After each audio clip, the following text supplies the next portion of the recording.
How will society benefit? In one sense, and in one sense only. The key message of this book is governance today is very important. I think too many people see governance as an infringement of their freedoms, particularly management teams.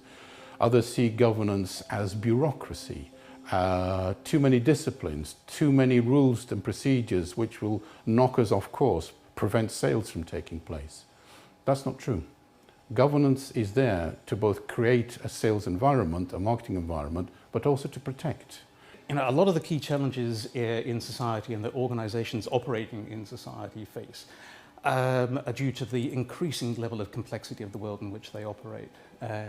You know, I've worked in publishing for 30 years, and for 30 years manuscripts have been coming in saying, oh, we live in a time of unprecedented change. And you know, people are saying that in 2020, I'm sure they were saying it in 1920, 1820, 420 BCE. But the world is getting more complex, and those changes mean that it's much harder for organisations and leadership in organisations to operate in that world. Now, you know, in theory, that is the role of the executive team, but no executive team is strong enough to be able to be across all of the various issues facing society at the moment. And so that's why the role of the independent director is important. And I think, you know, it comes down to two key issues, independence and diversity, which are both very strong themes running through this book.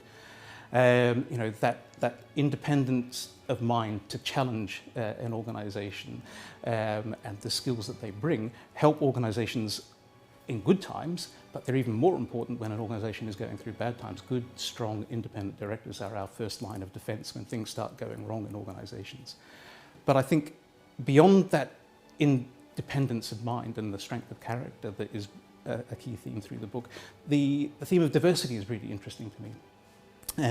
You know, I may be knowledgeable enough about the area, I may be independently minded enough, I may be strong enough to challenge you and pick you up on things that have gone wrong. But if, you know, we come from the same background, we went to the same sort of schools, we live in the same area, there's going to be a limit to how much use I can be to you and the sort of things I'm going to pick up. Now, you know, I think we can take two recent examples, Me Too and Black Lives Matter. They're things that not only shouldn't have happened, but wouldn't have happened if most of our organisations had this sort of diverse oversight and governance in place that would have been there to see these problems, understand those problems, highlight them, challenge them, and stop those things happening. Those are the sorts of challenges that this book addresses. So I think sport charities and universities could take away from the study quite a lot of lessons on best practice. In my own area, I think the one key thing that came through was that the university sector tends to be a sector in which governance is quite light, it's not very detailed, and closing that gap, especially given that we're going to be in a time where the sector is going to diverge, institutions will rise and fall, they'll change their missions, they'll do different things. I think there's a warning sign here that unless the governance practice improves in universities, you could see the danger whereby the governors are not able to exercise sufficient oversight over the actions of the management so that the management are held to account in a very quickly changing environment. The example of the worst impact on society abroad in effectiveness is the National Health Service. 1 in 5 of the trustees surveyed said that it was impossible to do their job. The reason for that is to do with the mandate of the National Health Service being impossible to meet.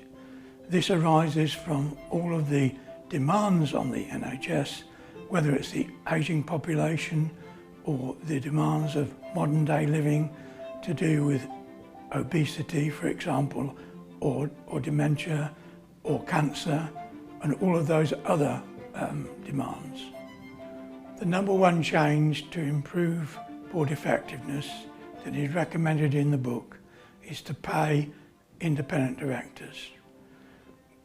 The challenges in independent directors' roles are so demanding, it's not possible just to rely on volunteers anymore. We have to attract a wider diversity of people from the community, and to do that, we must pay independent directors.